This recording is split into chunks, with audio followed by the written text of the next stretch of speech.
John Sieg with Macrograph.com. We worked together at San Juan Bank in the 90s, and he does a form of charting going back to the 80s. I've never seen anything quite as good.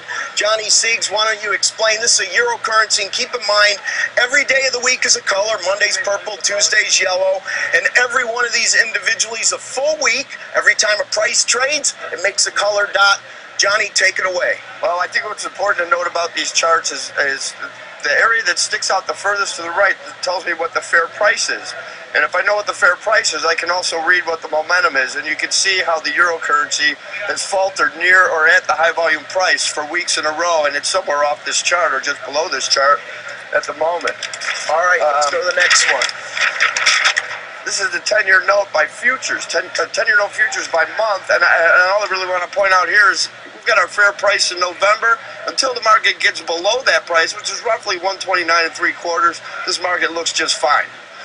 Which means a higher price, lower yields. And the last chart, of course, is going to be everybody's favorite, the S&P chart. And the S&P, we've got, right now we're trading somewhere down in this area here. You can notice how it's stuck between a high volume price or below a high volume price in November, and D's for that matter. And normally when these markets move like this, you look for high volume prices for them to, where you'll get your small reversals, which is... So high volume price is your best value, and as you move below value, you tend to move away from it quick. When you move towards value, you tend to stick. That's right. You get tethered to those Johnny things. Siegs, we're going to have you back.